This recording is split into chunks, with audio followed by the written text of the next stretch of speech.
오늘 본문 말씀 먼저 읽고 제가 좀 그림 그리는 게 낫겠네요.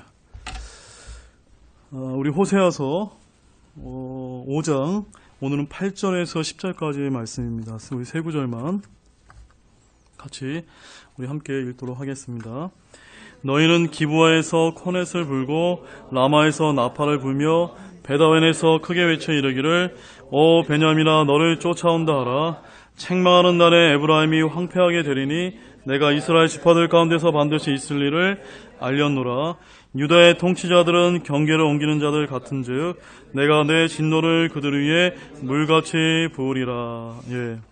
오늘 말씀 읽어보니까 어때요? 주로 뭐가 많이 등장합니까? 지명이 많이 등장하죠. 그래서 제가 좀 호세아서 이제 5장 말씀에 주요 이제 지명들이 되겠습니다. 여러분 잘 이해하셨죠? 요것을 이제 머릿속에 여러분이 지도를 머릿속에 잘 그려놓으시면서 오늘 말씀을 이제 잘 들어주시기 바랍니다. 자, 오늘 본문 말씀의 제목은 우리 이제 10절 말씀에 보면 이런 말씀이 있습니다. 경계를 옮기는 자들, 경계를 옮기는 자들. 이 경계가 뭘 뜻할까요? 주님께서 나눠주신 경계가 있습니다. 그 경계를 옮기는 그런 부분에 대해서 하나님께서 이제 심판하시고 진노하신다고 하는 말씀이 지금 이제 우리 10절 말씀에 나와 있죠. 내가 내 진노를 그들 위에 물같이 부으리라. 상상해 가십니까? 진노를 그냥 퍼붓는 것도 아니고 물같이 버분다. 얼마나 하나님께서 이제 진노를 무섭게 쏟아부으신지 모릅니다. 근데 어떤 자들에게요? 경계를 옮기는 자들. 그래서 오늘 이제 제가 수요 집회에 나눌 제목은 경계를 옮기는 자들을 향하신 주님의 진노라는 이런 제목을 가지고 이제 호세아서 5장 8절에서 10절 말씀 좀 다루고자 합니다. 북왕국 이스라엘과 남유다 모두에게 이제 하나님께서 그들의 죄와 불법에 대해서 지적하시고 하나님의 진노의 심판을 언급하고 있는 말씀이 된다는 것을 좀 기억할 필요가 있습니다. 자, 먼저 우리 8절 말씀 다시 한번 읽겠습니다. 너희는 기브아에서 코넷을 불고 라마에서 나팔을 불며 베다웬에서 크게 외쳐 이르기를 오 베냐민아 너를 쫓아온다 하라. 자, 이제 지도가 머릿속에 좀 그려져 있으니까 조금 더 잘 들어오시죠? 이제 그쪽 상황으로 한번 들어가 보시면 되겠습니다. 자, 오늘 호세아, 대언자 호세아를 통해서 주님께서 기브아를 북왕국 이스라엘을 향해서 하신 중요한 이유가 나옵니다. 근데 이 기브아의 위치를 보세요. 이 예루살렘과 베델의 중심부의 약간 남쪽에 좀 이제 위치해 있는데 이 기브아는 이스라엘 역사상 가장 참혹한 내전이 있었던 그 장소를 알려주고 있습니다. 어떤 내전이 있었습니까, 여러분? 기억나신 거 있으세요? 자, 우리 사사기 한번 가보겠습니다. 오늘 말씀은 어찌 보면 호세아서보다 사사기 말씀을 더 많이 볼 텐데 사사기 19장 사사기 19장 20장 이 두 구절을 볼 텐데 일단 19장을 펼쳐 놓으시고 잠깐 이제 저를 이제 보시면서 귀로만 이제 들어주시기 바랍니다. 자, 이 기브아라고 하는 것이 왜 그렇게 끔찍한 참혹한 내전이 있었던 이스라엘 역사에 아주 아픈 그 기억이 있는 장소냐면 사사기 19장과 20장에 보면은 이제 여러분들 나중에 집에 가서 한번 읽어보시기 바랍니다. 원래 요 에브라임에 살던 레위 사람 한 명이 있었는데 그 사람이 베들레헴에 와서 유다에서 처분 하나 취했는데 이 여자가 창녀짓을 했습니다. 그래서 이 레위 사람이 이 여자를 데리고 와서 며칠간 자기집에 머물다가 이제 처부 데리고 떠났는데 마침 그가 이제 머물렀던 곳이 어디였냐면 기브아라는 그런 곳이 되겠습니다. 그래서 이 기브아는 어느 지파의 영역입니까? 지금 베냐민 지파의 영역이었는데 바로 그 지점에서 오늘 성경에서 참으로 이해할 수 없는 아주 끔찍한 일이 벌어지게 되었습니다. 그것을 이제 제가 좀 말씀드리려고 하고 있는 건데, 이제 그 레위 사람들과 그 종이 기브아에서 하룻밤을 이제 지낼 수 있는 여관이나 호유를 얻을 수 있는 집이 없어서 헤매다가 어떤 노인을 만나게 됩니다. 그래서 그 노인 집에 들어가게 됐는데 여기에서 아주 놀라운 사건이 일어납니다. 이 노인이 이제 그 레위 사람과 그 종을 데리고 갔는데 자, 여러분 어느 말씀을 보시냐면 사사기 19장 22절 말씀 보십시오. 같이 읽겠습니다. 이제 그들이 마음을 즐겁게 할 때 보라 그 도시의 사람들 곧 벨리아의 어떤 아들들이 그 집을 에워싸고 문을 두드리기며 집주인 노인에게 말하며 이르기를 내 집에 들어온 남자를 끌어내라 우리가 그를 알리라 하니. 자, 이 장면이 창세기 어느 장면과 여러분 유사하지 않습니까? 어떤 장면이 생각나세요? 예, 맞습니다. 바로 소돔과 고모라에서 롯에게 찾아온 두 남자 천사들 있죠. 그 천사들에게 소돔 사람들이 행했던 것과 똑같은 것을 지금 여기서 해주고 있습니다. 어떤 지금 일이 벌어지고 있는 겁니까? 지금 기브아가 소돔과 고모라 다를 바 없는 동성애의 죄악이 만연한 그런 도시였다는 것입니다. 그래서 그 레위 사람과 종이었던 그 남자와 내가 그를 알리라. 뭡니까? 성적인 어떤 동성애적인 관계를 맺겠다고 할 정도로 그 기브아는 이 동성애가 굉장히 많은 아주 가증스러운 그런 도시였는데 한번 생각해 보시기 바랍니다. 소돔과 고모라는 어떤 도시였어요? 그건 이방 도시였잖아요. 근데 여기는 지금 어디입니까? 이스라엘 안에서 지금 그 남과 북에 이 예루살렘에게 가까운 그 지역에서 지금 그런 일이 벌어지고 있다는 것은 우리가 거기서 뭘 생각해 볼 수 있습니까? 얼마나 지금 북왕국 이스라엘이 영적으로 심각하게 타락했는 것을 보여주는 그 지표가 오늘 사사기 19장 20장에 있는 이 기브아에 있었던 그 레위 사람의 첩사건을 이야기하고 있습니다. 그런데 이 집주인이 24절 말씀에 보면 뭐라고 얘기하냐면 이 동성애가 나쁘다는 걸 알기 때문에 이 집주인이 자기 처녀딸과 그 남자의 첩을 데려가라 이렇게 이야기하는데 결국 그 딸은 데려가지 않고 그 남자, 그 레위 사람 남자의 첩을 이제 창녀짓을 했던 첩을 내어주면서 그 첩이 밤새도록 이 벨리알의 아들들, 벨리알의 아들들이란 뭐 뜻하냐면 한마디로 이제 불량배다 이렇게 생각하시면 되는데 아주 질이 나쁜 그런 그 지역의 거주민들을 벨리알의 아들들이다 이렇게 얘기를 하는데 그들에게 이제 욕을 당하면서 쓰러져서 죽는 그런 사건이 발생하게 되었습니다. 그래서 이방 땅과 이교들에게서 일어났던 그런 소돔과 고모라의 일이 아니라 바로 하나님의 백성이라고 했던 그 이스라엘의 중심부에서 이러한 어처구니 없는 그 일이 벌어졌다는 것을 우리가 주목할 필요가 있다는 사실입니다. 그래서 이스라엘 땅 베냐민 지파의 도시, 그 도시 사람들에게 당한 사건이 오늘 기브아에 있었던 일이라는 말씀입니다.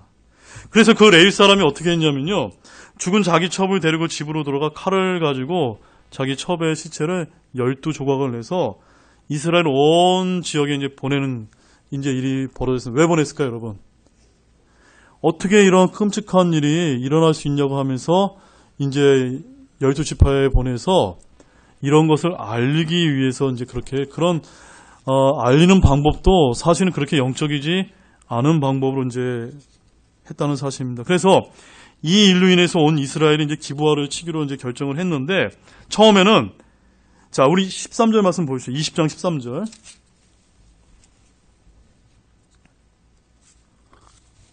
같이 읽겠습니다. 12절부터 읽죠. 이스라엘 지파들이 베냐민 온 지파에게 두루 사람을 보내어 이르기를 너희 가운데서 이루어진 이 사악한 일이 도대체 무엇이냐? 그런즉 이제 기브아에 있는 자들 곧 벨리아의 자손들을 우리에게 넘겨주어 우리가 그들을 죽여서 이스라엘에서 악을 제거하게 하라 하였으나 베냐민 자손이 자기 형제 이스라엘 자손의 음성에 귀를 기울여 하지 아니하고. 자, 말씀 잘 이해하셨습니까? 지금 10개의 지파의 나머지 이제 지파가 베냐민 지파에게 최후 통첩을 보내는 겁니다. 아니, 어떻게 우리 하나님의 백성이라곤 우리 이 땅에서 이런 악한 일이 벌어질 수 있냐 하면서 너희 벨리아 자손들을 내게 넘겨라 라고 최후 통첩을 했는데 그 베냐민 지파가 그들의 거주민이었던 벨리아들을 넘겨줬나요? 안 넘겼나요? 안 넘겨주고 지금 베냐민 지파와 나머지 11개 지파 간에 내전이 벌어지게 됐습니다. 그런데 어디가 이겼을까요, 여러분? 상식적으로 11개 지파가 이겨야 되는데 성경에 의하면 베냐민 지파가 얼마나 뛰어난 전사들이었냐면, 여러분 어느 말씀 보시면 사사기 20장 16절 말씀 보십시오. 20장 16절 있습니다. 이 온 백성 가운데는 선정된 왼손잡이 700명이 있었는데 그들은 각각 무림매로 돌을 던져 머리털만큼도 빗나가지 아니하게 하는 자들이더라. 굉장히 뛰어난 전쟁 기술을 가졌던 그 지파의 용맹한 남자들이 이제 베냐민 지파였다. 그래서 성경에 의하면 사사기 20장 21절과 25절 말씀에 보면 1대 11의 전쟁이 그 내전이 시작됐는데도 불구하고 베냐민 지파의 전사들이 얼마나 용맹하게 잘 싸웠는지 나머지 이스라엘 지파의 연합군을 거의 괴멸시킬 정도까지 이제 이르게 되었습니다. 그러자 당시 이제 그 11개 지파를 이끌었던 제사장이었던 비느하스가 주님 앞에 이제 굉장히 안타까운 몸으로 이제 기도를 하기 시작합니다. 28절 말씀 읽겠습니다. 20장 28절 읽습니다. 또 그 당시에 아론의 손자요 엘리아스의 아들인 비느하스가 그 교회 앞에 서 있었더라. 그들이 이르되 내가 여전히 다시 나가서 내 형제 베냐민 자손과 싸우리까 혹은 그만두리까 하니 주께서 이르시되 올라가라 내일 내가 그들을 내 손에 넘겨주리라 하심이라. 여기 뭐라고 말씀하시면 하나님께서 싸우라. 예, 비느하스가 기도하자 이제 내가 너희 베냐민 지파를 넘겨줄 테니까 너희가 가서 싸워라 라고 해서 이제 그 주님의 말씀에 따라서 싸움은 다시 시작하게 됐고 이제 그 베냐민 지파 용사 25,000명이 몰살을 당하고 그 중에서 이제 광야로 도망간 600명의 전사가 남아 있었는데 넉 달 뒤에 이들도 모두가 이제 죽임을 당함으로 인해서 베냐민 지파는 가장 강력한 용사들로 똘똘 뭉쳐서 있던 이 지파가 정말 가장 미약한 지파로 전락할 뿐만이 아니라 거의 지파가 남자들 다 죽게 일벌시킨 거 어때요, 여러분? 그 12지파 한 지파가 거의 사라질 뻔하는 그런 끔찍한 일을 이제 당하게 되는 역사가 지금 오늘 본문의 기브아의 사건이라는 말씀입니다. 자, 호세아서 다시 한번 가보겠습니다. 호세아서 본문. 자, 오늘 이제 이 기브아에서 이런 끔찍한 일들이 이제 벌어졌는데 오늘 본문에서 뭐라고 얘기합니까?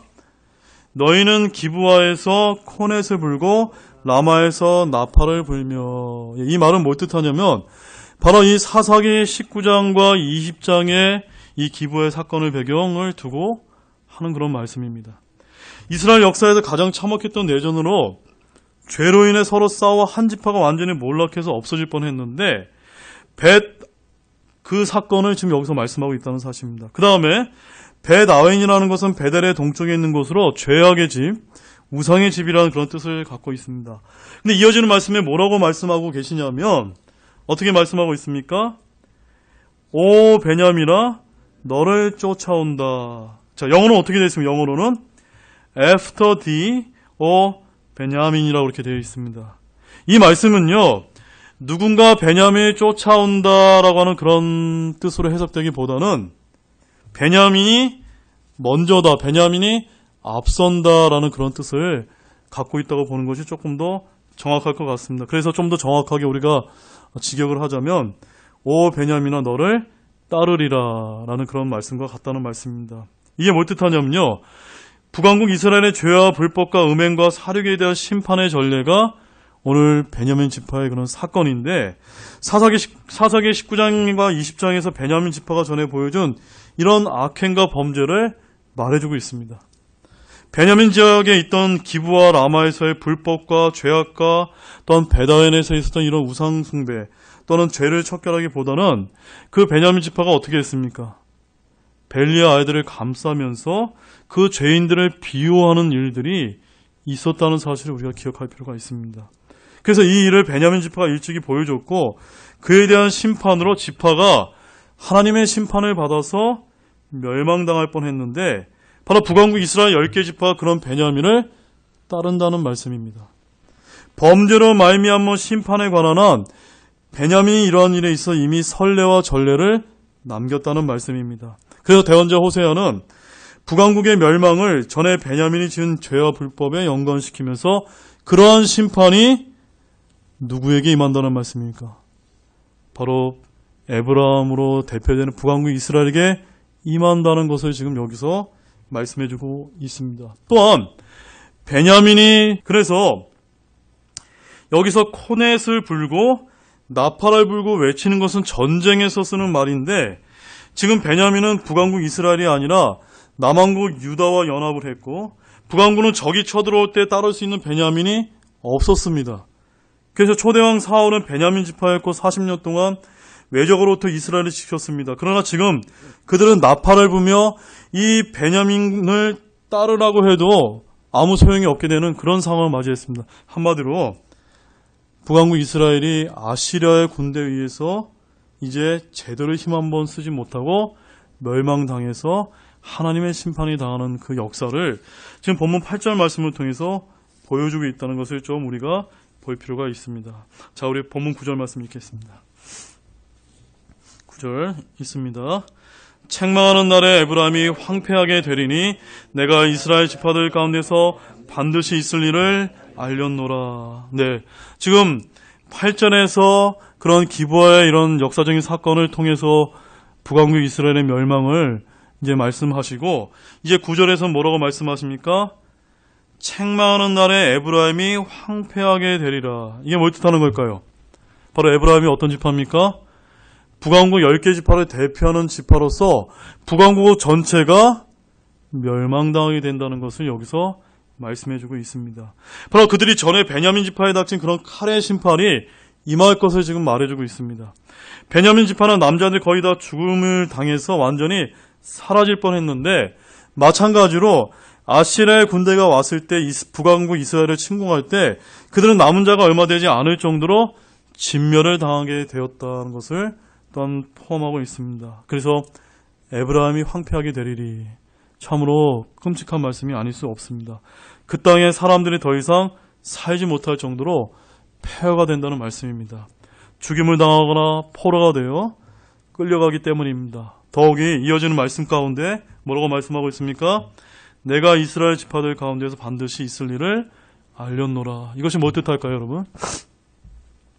주님께서 대언자 호세아를 통해서 말씀하신 이 말씀이 한 글자도 땅에 떨어지지 않고 문자 그대로 이루어지게 될 것을 지금 말씀하고 있는 말씀입니다. 자, 우리 10절 말씀 보겠습니다. 10절 읽겠습니다. 유다의 통치자들은 경계를 옮기는 자들 같은즉 내가 내 진노를 그들 위에 물같이 보리라. 자, 오늘 제가 이제 아주 집중적으로 보고자 하는 말씀이 오늘 10절 말씀입니다. 자, 사랑하는 여러분, 저희들이 태어나서 여러 가지 이제 인생을 살아오면서 학교에서 배운 지식도 있고 또 여러 사람들을 통해 사회 가운데서 배운 여러 가지 지식들이 있을 수 있습니다. 그런데 저와 여러분은 또 우리에게 무엇을 통해서 저희가 지혜와 지식을 얻습니까? 하나님의 말씀을 통해서 또 배우는 지혜와 지식이 있는데 세상에서 배운 지식과 하나님의 말씀의 지식이 충돌했을 때 여러분 어떻게 해야 됩니까? 세상 것을 버리고 하나님의 말씀에 우리의 최종 권위와 기준을 둬야 됩니다. 오늘 이제 이 다루는 말씀이 그와 관련되어 있다는 걸 여러분 기억하시면서 내게 세상적인 지식과 충돌이 되는 것이 있다 하더라도 오늘 하나님의 말씀을 붙드시기 바랍니다. 자, 본문 10절에서 대언의 대상이 이제 북왕국 이스라엘에서 어디로 넘어갑니까? 남왕국 유다로 옮겨지고 있는데 먼저 이스라엘이 이제 황폐하게 될 것이고 유다 역시 그렇게 될 것이라고 지금 하나님께서 여기서 말씀하고 계십니다. 그래서 유다의 통치자들은 경계를 옮기는 자들 같은즉이라는 말씀은 굉장히 의미심장한 놀라운 이제 의미를 갖고 있는데 여러분 주의 있게 들어주시기 바랍니다. 사랑하는 여러분, 이 땅의 경계는 누가 정했을까요? 우리 사람이 정했을까요? 뭐 대한민국, 미국, 뭐 저기 이스라엘, 또 뭐 이란 뭐 이런 거 다 누가 정해놨을까요? 사람이요? 아닙니다. 하나님께서 경계를 정해 주셨다는 걸 여러분 믿으시기 바랍니다. 먼저 우리 시편 104편 9절 말씀 보겠습니다.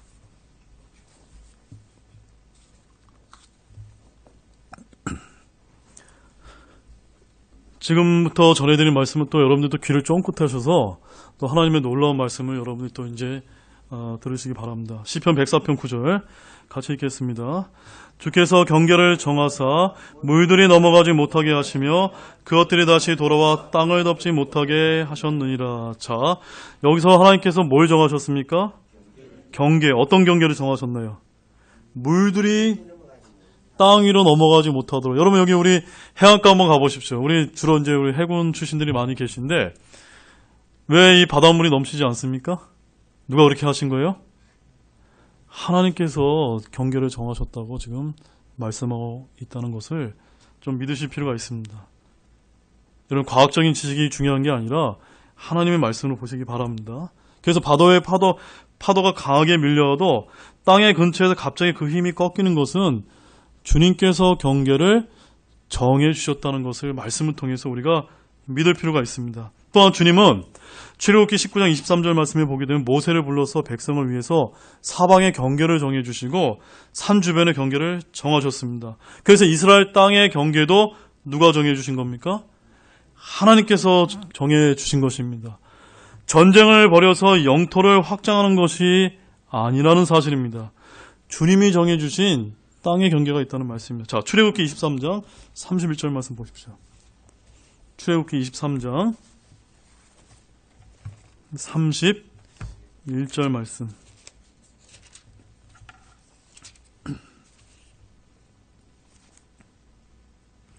출애굽기 23장 31절이요. 23장 31절. 자, 같이 읽겠습니다. 또 내가 내 경계를 홍해서부터 블레셋 사람의 바다까지와 사막에서부터 강까지 정하리라. 내가 그 땅의 거주민들을 너희 손에 넘겨주리니 너는 그들을 내 앞에서 쫓아낼지라. 왜 가나안의 그 이방 족속 하나님이 왜 그 이스라엘 백성을 통해서 내쫓게 하신 겁니까? 하나님께서 그 이스라엘 백성에게 약속된 땅으로 경계를 이제 주시면서 그들이 살도록 하나님께서 주신 땅이라는 것을 여기서 지금 말씀하고 있습니다. 바로 이스라엘 땅의 경계 누가 정해 주셨습니까? 하나님이 정해 주셨다는 말씀입니다. 또한 이스라엘 백성뿐만이 아니라 그 하나님의 백성 이스라엘 말고 수많은 이방의 민족과 그 나라들 역시도 경계를 하나님께 정해 주셨습니다. 그러므로 이 땅의 국경선은 단순히 우리가 이제 인간들이 나눈 국경선이 아니라는 것을 우리가 좀 볼 필요가 있는데요. 시편 74편 17절 말씀 보겠습니다. 시편 74편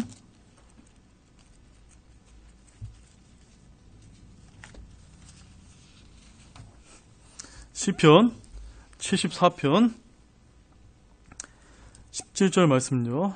읽습니다. 땅의 모든 경계를 정하시고 여름과 겨울을 만드셨나이다. 여러분 이 말씀 믿으십니까? 예, 땅의 모든 경계를 하나님께서 정하셨습니다. 이 경계를 지키고 각자 경계 안에 머물게 된다면 어떤 일이 벌어질까요? 전쟁이 일어나지 않는다는 사실입니다. 예, 왜 전쟁이 일어납니까? 하나님께서 정해주신 경계를 우리가 하나님의 법에 따라 지키지 아니하고 욕심을 내서 넘어갔을 때 전쟁이 일어난다고 지금 하나님께서 성경을 통해서 우리에게 보여주고 있습니다. 그러나 우리 죄악된 본성을 가진 사람들은 어떻습니까? 그 경계선을 인정합니까? 안 합니까? 인정하지 않고 무시하기 때문에 그냥 힘 있는 자들이 영토를 마구 차지해야 하는 일이 벌어지게 됩니다. 그래서 군대를 동원해서 경계를 넓히고 그런 사람들 우리가 영웅으로 쳐주게 됩니다. 그러나 주님께서는 각 민족과 언어가 살아가야 할 곳을 그 바벨탑 사건 이후에 경계를 만들어 주시면서 정해 주셨다라고 성경은 말씀하고 있습니다. 그래서 두 말씀만 더 찾아볼 텐데요. 아모스 1장 13절 말씀에 보면은 한번 보시겠습니다. 아모스 1장 13절. 아모스 1장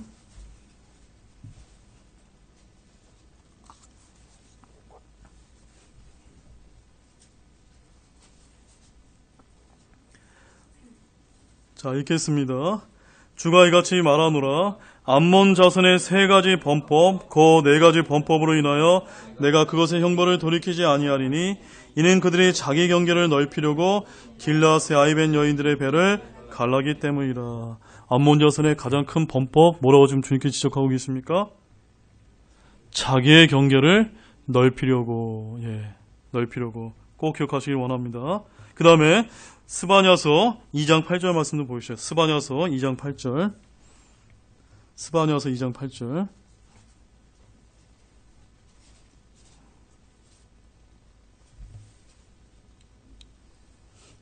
스바냐서 2장 8절 읽습니다.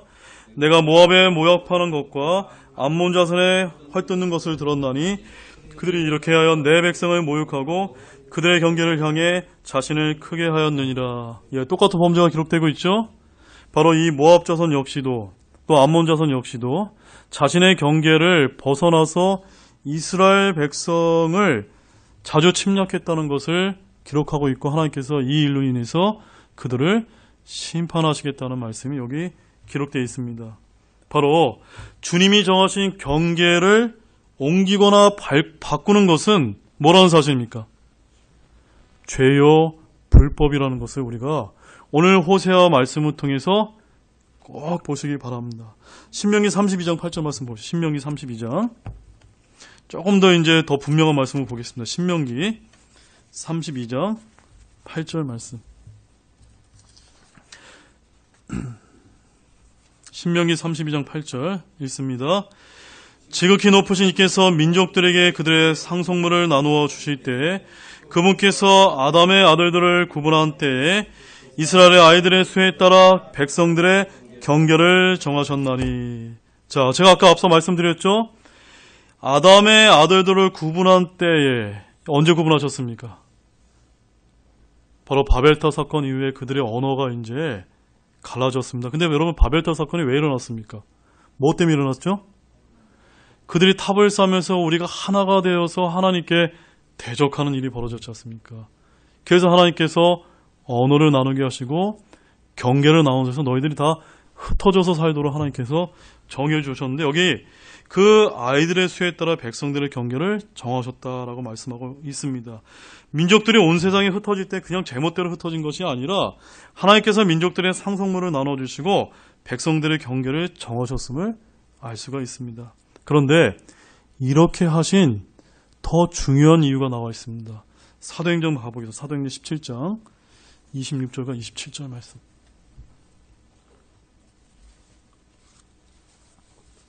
사도행전 27장 26절 27절. 자, 이 말씀 여러분 더 자세하게 보셔야만 됩니다. 아주 굉장히 중요한 말씀입니다. 사도행전 17장 26절 27절 읽습니다. 또 그분께서 사람들의 모든 민족들을 한 피에서 만드사 온 지면에 거하게 하시고 미리 정하신 때와 그들을 위한 거주의 경계를 정하셨으니 이것은 그들이 혹시라도 주를 더듬어 찾다가 발견하면 그분을 구하게 하려 하심이라. 그러나 그분은 우리 각 사람부터 멀리 떨어져 있지 아니하니. 자, 사랑하는 여러분, 질문 드리겠습니다. 주님이 거주의 경계를 민족들 가운데, 나라들 가운데 두신 이유와 목적이 뭐라고 여기서 말씀하고 있습니까? 네, 바로 더듬어서 주님을 찾게 하려는 목적으로 나눠놨다는 겁니다. 그런데 그들이 경계를 허물고 이렇게 뭉치게 되면 어떻게 됩니까? 하나님께 대적했기 때문에 나눠서 그들 가운데 그 아픈 역사, 하나님의 말씀을 기억하면서 더듬어서 하나님을 바라보도록 하신 것이 거주의 경계를 만들어 놓은 말씀이라는 것입니다. 자, 사랑하는 여러분, 오늘 이렇게 경계를 허무는 일은 우리가 불법이요 죄라는 거 알게 되는데 여기에는 굉장히 중요한 영적인 의미가 있습니다. 주님은 경계를 정하셨고 그 경계를 옮기거나 무너뜨리는 것을 금지하셨습니다. 그런데 마귀는 어떨까요? 여러분, 마귀는 반대로 그 주님이 정하신 경계를 무너뜨리고 옮기고 통합하기를 원한다는 사실입니다. 그래서 여러분, 이사야서 10장 13절 말씀 보십시오. 이사야서 10장. 오늘 몇 말씀만 더 찾아볼 겁니다. 오늘은 사실 굉장히 중요한 주제이기 때문에 이사야서 10장 13절 말씀 읽겠습니다. 그가 이르기를 내가 내 손의 힘과 내 지혜로 그 일을 행하였나니 나는 분별 있는 자라. 내가 백성의 경계를 옮기며 그들의 보화를 강탈하고 또 용감한 자같이 거주민들을 굴복시켰노라. 이것이 뭘 뜻하느냐면요, 항상 사탄 마귀와 그의 영향을 받은 우리 죄악된 본성을 가진 우리 인간들의 특성이 뭐라는 겁니까? 하나님이 정해주신 기준과 경계를 허문다는 말씀입니다. 그래서 여기에 담겨진 의미는 뭐냐? 법이 불법이 되고 의가 불의가 되고 반대로 사악한 자들을 의롭다 하고 악인을 선하다고 하는 일이 벌어진다는 말씀입니다. 선악의 기준이 하나님의 말씀에 있는 것이 아니라 사람들의 이익에 있다는 말씀입니다. 그래서 디모데전서 6장 5절에 뭐라고 얘기하냐면 마음이 부패하고 진리가 없어 이득이 하나님을 따르는 것이다. 무엇이 기준이 됐습니까? 내게 이득이 되냐 안 되냐가 그 사람의 기준이 됐다는 거. 하나님의 말씀이 아니라 내 기준이 거기에 따라 된다는 말씀입니다. 바로 법과 불법의 기준이 사람 자신에게 있다는 것입니다. 하나님의 말씀의 중심은 온데가 사라져 있고 사람들이 자기 소견에 따라서만 하게 되었다. 그래서 여러분 사사기 맨 마지막 말씀 보십시오. 거기 뭐라고 되어 있냐면 사람들이 자신의 소견에 따라 다 행했다라고 하나님께서 그게 우리의 인간의 불법을 다 정해놓고 있습니다. 또 한 말씀만 더 보겠습니다. 신명기 27장 17절 말씀입니다. 신명기 19장 14절 말씀이요.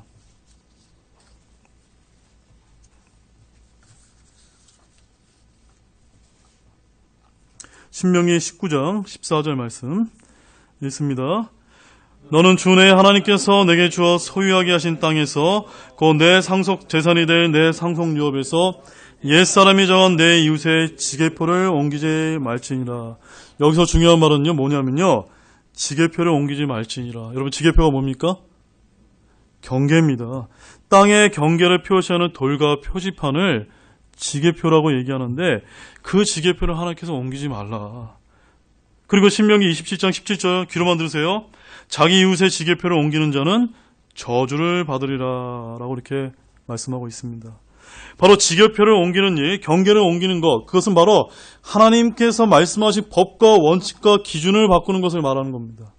이것은 하나님께서 미워하시는 겁니다. 하나님께서 이것을 사악한 일이요 저주를 받는다라고 끊임없이 지금 말씀해주고 계십니다.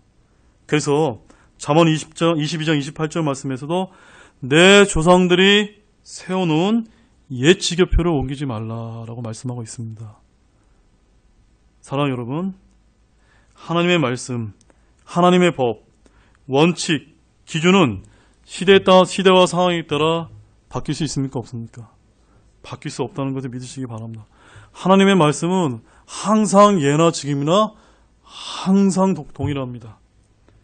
이스라엘은 조상들이 세워놓은 옛 지게표를 보고 그대로 그 교훈대로 살았음에도 불구하고 그 옛 지게표를 옮김으로 말미암아 오늘 본문 호세아서 5장의 9절에 10절에서 뭐라고 말씀하고 있습니까?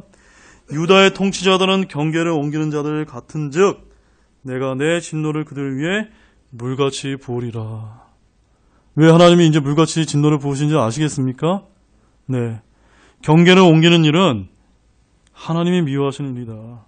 그런 뜻입니다. 결론을 맺겠습니다.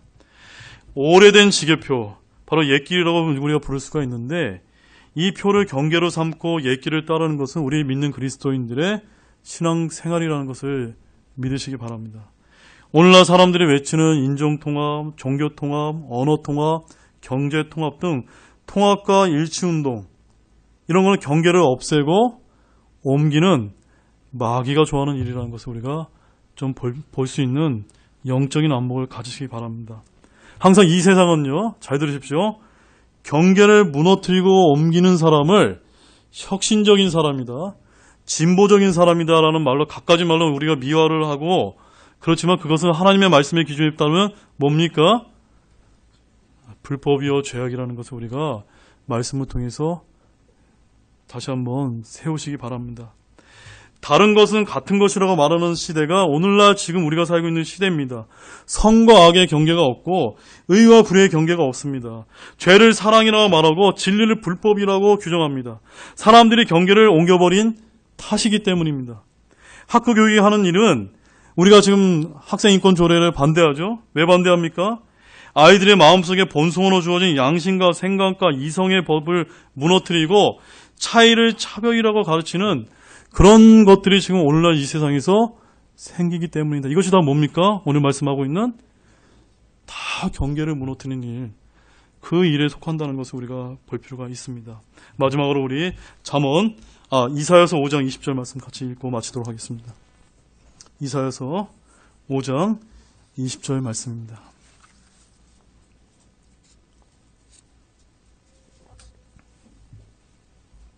이사야서 5장 20절 같이 읽겠습니다. 악을 선하다 하며 선을 악하다 하고 어둠으로 빛을 삼으며 빛으로 어둠을 삼고 쓴 것을 단 것으로 삼으며 단 것으로 쓴 것을 삼는 자들 화가 있을지어다. 잘 기억하시기 바랍니다. 마지막 말씀드리겠습니다. 주님께서는 오늘 이 세상 가운데 늘 인류가 하나님께 반역하며 죄악을 범했던 이 경계를 옮기는 이들에게 무엇이 있는다고 말씀하고 계십니까? 화가 있다. 그냥 단순히 땅의 경계를 옮기는 것만을 이야기하는 것이 아닙니다. 악을 선하다 이야기하는 것. 그러니까 세상 사람들이 오늘날 지금 그것이 불법과 죄인지 모르고 그것을 좋다고 이야기하는 것을 우리가 그 어둠을 빛으로 삼아서는 안 된다는 말씀을 지금 여러분에게 드리는 것입니다. 우리 사랑하는 형제자매 모두가 이런 말씀을 분명하게 깨닫고 경계를 옮기는 이 일 금하시기 바랍니다. 기도하시겠습니다. 하나님 아버지 참 감사를 드립니다. 오늘 호세아서 오늘 5장 8절에 10절 말씀을 통해서 우리 경계를 옮기는 자들을 향하신 그 주님의 심판의 말씀을 저들이 배웠습니다. 주님, 참으로 이런 중요한 말씀이 있음에도 불구하고 우리가 하나님의 말씀을 잘 공부하지 않기 때문에 늘 우리 안에 불법이 넘치고 죄악이 넘치고 또 이득이 하나님을 따르는 것이다 믿고 우리가 이 세상의 가치관과 철학에 따라 살아갈 때가 얼마나 많은지 모릅니다. 오늘 이 순간 저희들이 주님 앞에 회개를 합니다.